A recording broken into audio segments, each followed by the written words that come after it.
22 में भी एक माहौल बना था, लोग कह रहे थे कि समाजवादी पार्टी सरकार में आ जाएगी।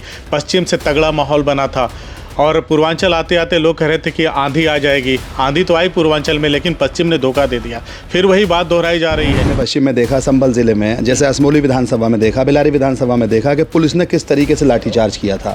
तमाम सोशल साइट्स पर चला है, समाजवादी साइट्स पर चला है, आपने खुद देखा होगा।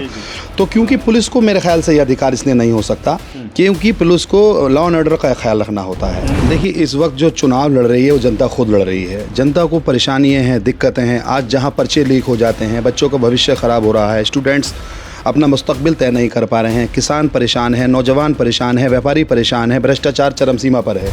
और 5 किलो के राशन वाले घेरे से बहुत सारी जनता आज भी जो गरीबी और भुखमरी का शिकार है वो निकल नहीं पा रही है। ऐसे में आप लोग क्या समझा रहे हैं लोगों को? आज 5 किलो राशन का सवाल नहीं है, आज सवाल है लोगों के मुस्तकबिल का। आज सवाल है पर्चा लीक का, आज सवाल है जाति का, आज सवाल है लोग जो नौजवान अपने आप को ठगा महसूस कर रहा है। आज सवाल है इस बात का जो इन्होंने वादे किए थे उसने किसी को पूरा नहीं किया।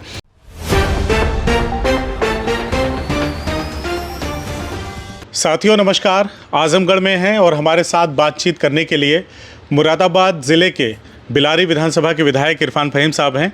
और आजमगढ़ में इन्होंने क़याम किया हुआ है। आजमगढ़ में चुनावी माहौल जो है वो सभी को पता है कि यहाँ से समाजवादी पार्टी के प्रत्याशी धर्मेंद्र यादव हैं, जबकि भारतीय जनता पार्टी से दिनेश लाल यादव। इन्हीं दोनों के बीच में लड़ाई है और आप बिलारी से चलकर यहाँ पे आए हैं। क्या माहौल यहाँ पे आपको देखने को मिल रहा है, यही सब बातें आपसे समझनी। बहुत बहुत स्वागत है आपका। जी बहुत बहुत शुक्रिया। हम लोग इस वक्त आजमगढ़ के मुबारकपुर विधानसभा में माननीय विधायक अखिलेश यादव साहब, जहां से हमारे बड़े भाई विधायक हैं, मैं यहां पर हूं इस वक्त। लगातार मैं कई दिन से यहीं पर हूं। तो आज आवाम पूरी तरीके से मन बना चुकी है, आवाम बदलाव चाहती है और गठबंधन से मोहब्बत और गठबंधन इस वक्त हम सब की ज़रूरत है। उस नाते जिस तरीके से पश्चिम में लोगों ने वोट्स किए हैं, मैं समझता हूँ पूर्व में उससे ज़्यादा वोट करने के लिए लोग तैयार हैं। तो आप मुबारकपुर में हैं, कैसा मुबारकपुर का क्या माहौल है? मुबारकपुर का माहौल, यहाँ की गयूर आवाम है, सभी लोग बड़े ईमानदार लोग हैं, मजबूत लोग हैं और बड़े ज़हीन लोग हैं। मैं उम्मीद करता हूँ कि वो सारे लोग समझ चुके हैं कि अब हम लोगों को कहाँ वोट करना है और उनका मिजाज बन चुका है कि वो अखिलेश यादव साहब के नाम पर, राहुल गांधी जी के नाम पर गठबंधन को वोट करने वाले हैं। और यकीनी तौर पर क्योंकि आज ज़रूरत है इस बात की कि हम सब लोग एक साथ इकट्ठे होकर वोट करें। अभी मैं एक मीटिंग में था, कांग्रेस के राष्ट्रीय स्तर के नेता ने कहा कि जैसे जैसे चरण दर चरण चुनाव होते जा रहे हैं, वैसे वैसे जो लहर है वो प्रचंड लहर इंडिया गठबंधन के फेवर में बनती जा रही है। क्या ऐसी वजह है जिसकी वजह से गठबंधन के नेता इस तरह का दावा कर रहे हैं? देखिए, इस वक्त जो चुनाव लड़ रही है वो जनता खुद लड़ रही है। जनता को परेशानियां हैं, दिक्कतें हैं। आज जहां पर्चे लीक हो जाते हैं, बच्चों का भविष्य ख़राब हो रहा है, स्टूडेंट्स अपना मुस्तकबिल तय नहीं कर पा रहे हैं, किसान परेशान है, नौजवान परेशान है, व्यापारी परेशान है, भ्रष्टाचार चरम सीमा पर है, तो लोग सुकून में नहीं हैं। तो आवाम ने ये मन बना चुकी है। आवाम कह रही है कि अब हम गठबंधन के साथ हैं। इंडिया गठबंधन की लहर आपको दिखाई दे रही है। कल आपने देखा होगा अभी हमारे राष्ट्रीय अध्यक्ष जी की और राहुल गांधी जी की एक बैठक थी, जो मीटिंग थी, बड़ी मीटिंग थी। उसमें देखिए आवाम ने किस तरीके से उनका इस्तकबाल भी किया और महसूस कराया कि हम सब लोग पूरी तरीके से अखिलेश यादव साहब के गठबंधन के साथ खड़े हैं। तो यही आवाम की आवाज़ जो है लोगों को महसूस करा रही है और हम लोगों को ये फील करा रही है इंशाल्लाह कि हम सब लोग मजबूती से आगे बढ़ने वाले हैं और इंडिया गठबंधन जीतने वाला है। 22 में भी एक माहौल बना था, लोग कह रहे थे कि समाजवादी पार्टी सरकार में आ जाएगी। पश्चिम से तगड़ा माहौल बना था और पूर्वांचल आते आते लोग कह रहे थे कि आंधी आ जाएगी। आंधी तो आई पूर्वांचल में, लेकिन पश्चिम ने धोखा दे दिया। फिर वही बात दोहराई जा रही है। तो कैसे यकीन करे जनता पूर्वांचल की, या जो समाजवादी पार्टी की विचारधारा में यकीन रखने वाले लोग हैं, वो कैसे इस बात पे भरोसा करें कि पश्चिम दगा नहीं देगा? क्योंकि आपने देखा होगा, लगातार सोशल मीडिया के माध्यम से भी देखा होगा, टीवी पे भी देखा होगा और हमारे सोशल साइट जो हमारी समाजवादी पार्टी की साइट है उस पर देखा होगा कि किस तरीके से वहाँ पर जो पुलिस है उसने बर्बरता की थी और किस तरीके से हमारे लोगों के साथ लाठीचार्ज किया गया और पुलिस ने हमारे लोगों की आईडी चेक करने का काम किया, जबकि उनको कोई अधिकार नहीं है आईडी चेक करने का। उसके बावजूद भी लोगों ने जिस तरीके से हमारी विधानसभा और ख़ास तौर पर संभल लोकसभा या मुरादाबाद लोकसभा है या रामपुर लोकसभा है या सहारनपुर बिजनौर है या पश्चिम के जो भी इलाके हैं, किराना है, आपने देखा होगा वहाँ 65 से 67% पोल हुआ है। और ये बात अब मैं आपको बता दूँ अल्लाह के करम से कि इस वक्त वहाँ आंधी है। वहाँ आंधी है तो जब वहाँ आंधी है तो यहाँ तूफ़ान है। और आंधी होने की वजह यह है क्योंकि आपने देखा होगा कि किस तरीके से हमारे साथ ज़्यादतियाँ और जुल्म हुए हैं लगातार, और वो आदमी महसूस कर रहा है। हमारे यहाँ आपने महसूस किया होगा कि किस तरीके से किसान की जो परेशानी है, किसान के साथ जो ज़्यादती हुई है, किसान जो दिक्कत में है, किसान के साथ एमएसपी के साथ जो खिलवाड़ किया गया, नौजवान के साथ जो खिलवाड़ किया गया, तो वो आज पश्चिम और पूरब, उत्तर और दक्षिण सब इस बात को मन बना चुके हैं कि हम लोग वोट करेंगे। और रही बात देखिए, क्योंकि वोट में उन्होंने परसेंटेज रोकने की कोशिश की, लेकिन उसके बावजूद भी लोगों ने वोट किए। तो मैं ख़ास तौर पर आज ये कहना चाहता हूँ कि ये जो वोट है, इसमें हम चाहते हैं आपके माध्यम से कहना, चुनाव आयोग से कहना चाहते हैं, क्योंकि ये चुनाव आयोग चाहता है कि वोट परसेंटेज ज़्यादा हो, वोटों की परसेंटेज ज़्यादा हो। यही चुनाव आयोग और हम सब का मकसद रहता है कि वोट तो किसी के पक्ष में भी जाए। लेकिन एक अपील भी मैं आपके चैनल के माध्यम से करना चाहूँगा कि चुनाव आयोग इस चीज़ को बहुत गहनता से देखे, जो उनके जोनल प्रभारी हैं वो इस चीज़ को गहराई से देखें कि जो वोट है कम से कम वो बूथ तक जाना चाहिए, ईवीएम मशीन तक जाना चाहिए, तभी तो वोट पड़ेगा। कोई शंका है या कोई संदेह है कि पोलिंग बूथ तक वोट नहीं पहुंच पाएगा या नहीं पहुंच पा रहा है? ये हमने आपको अभी बताया, जैसे आपने पश्चिम में देखा, संभल ज़िले में, जैसे असमोली विधानसभा में देखा, बिलारी विधानसभा में देखा कि पुलिस ने किस तरीके से लाठीचार्ज किया था। तमाम सोशल साइट्स पर चला है, समाजवादी साइट्स पर चला है, आपने खुद देखा होगा। तो क्योंकि पुलिस को मेरे ख्याल से यह अधिकार इसलिए नहीं हो सकता क्योंकि पुलिस को लॉ एंड ऑर्डर का ख्याल रखना होता है। वो काम तो क्योंकि अंदर ऑफिसर्स का है, प्रिजाइडिंग ऑफिसर्स का। क्या इसकी शिकायत चुनाव आयोग से किया या उधर से कोई इस पर चुनाव आयोग की कोई प्रतिक्रिया आई, कोई कार्रवाई हुई? नहीं, हम तो क्योंकि ये कहना चाहते हैं आपके चैनल के माध्यम से कि वोट डालना अधिकार है हर एक हिंदुस्तानी का, और वोट डालना चाहिए हर हालत में, और वोट को कोई रोके ना। और इसीलिए हम आपके माध्यम से हम चाहते हैं, क्योंकि निष्पक्ष है चुनाव आयोग और चुनाव आयोग सबकी बात सुनता भी है, आपके चैनल के माध्यम से हम चुनाव आयोग से अपील भी करना चाहेंगे कि चुनाव आयोग इस बात पर ख़ास ध्यान रखे, अपने जोनल प्रभारियों को ये निर्देश दें जिससे कि ज़्यादा से ज़्यादा परसेंटेज हो सके और जो वोट का अधिकार है वो ज़्यादा से ज़्यादा पहुँच सके और लोग अपने मत का अधिकार कर सकें। तो क्या आपको आजमगढ़ में भी ऐसा कोई अंदेशा लग रहा है या दिखाई दे रहा है कि यहाँ पे भी इस तरह की चीज़ें हो सकती हैं? देखिए, क्योंकि मैं पश्चिम से आता हूँ और मैं पश्चिम की सीटों पर लगातार चुनाव आपने देखा है, मैं अपनी सीट पे भी करा के आ रहा हूँ। तो क्योंकि हम कहते हैं ना कि हमारे यहाँ जो हुआ, तो जब हम अपने यहाँ देख करके आ रहे हैं तो हम वही महसूस कर रहे हैं।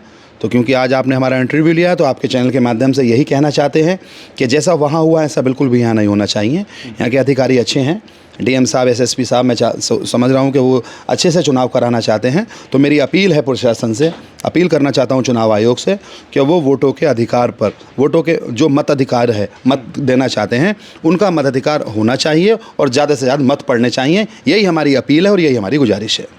जनता के मुद्दों की समझ इंडिया गठबंधन के लोगों को या नेताओं को या कार्यकर्ताओं को कितनी है, कितना समझा पाए हैं जनता को आप लोग? क्योंकि 5वें चरण का चुनाव आज हो रहा है, 6वें चरण का चुनाव आजमगढ़ में, फिर आखिरी चरण का चुनाव उत्तर प्रदेश के पूर्वी ज़िले में होगा। तो कितना आप लोग समझा पाए हैं, कितना कन्विंस कर पाए हैं, या जनता कितना आप लोगों की बातों को समझ पाई है? क्योंकि एक बात तो कही जा रही है कि 5 किलो के राशन वाले घेरे से बहुत सारी जनता आज भी जो गरीबी और भुखमरी का शिकार है वो निकल नहीं पा रही है। ऐसे में आप लोग क्या समझा रहे हैं लोगों को? ये सवाल अब 5 किलो राशन का नहीं है, सवाल अब किसान का है। किसान महसूस कर चुका है कि 5 किलो राशन की वजह से हमने अपना बड़ा नुकसान किया है। अगर हमारी खेती किसानी सही से हो जाए और हमारे को सही से एमएसपी का दाम मिल जाए तो हम यकीनी तौर पर उससे ज़्यादा कमा लेंगे, उससे ज़्यादा हमें मिल जाएगा। आज 5 किलो राशन का सवाल नहीं है, आज सवाल है लोगों के मुस्तकबिल का, आज सवाल है पर्चा लीक का, आज सवाल है ज़ाती का, आज सवाल है जो नौजवान अपने आप को ठगा महसूस कर रहा है, आज सवाल है इस बात का जो इन्होंने वादे किए थे उसने किसी को पूरा नहीं किया। तो आवाम की आवाज़ नक्कार खुदा है, आवाम ही अर्श पे रखती है, आवाम ही फ़र्श पे रखती है। तो आवाम ने ये महसूस कर रखा है इस वक्त, और आवाम ये महसूस कराना भी चाहती है कि हमारे साथ पुराने टाइम में इन लोगों ने झूठ बोला और जो वादे किए उन पर कोई खरा नहीं उतरे। तो आज खुद चुनाव आवाम लड़ रही है पूरे प्रदेश की और पूरे हिंदुस्तान की, और आवाम ने ये मन बना लिया है इस बार कि हम लोग गठबंधन को वोट देंगे, इंडिया गठबंधन जीतेगा और इंडिया गठबंधन का एक एक प्रत्याशी जीतेगा।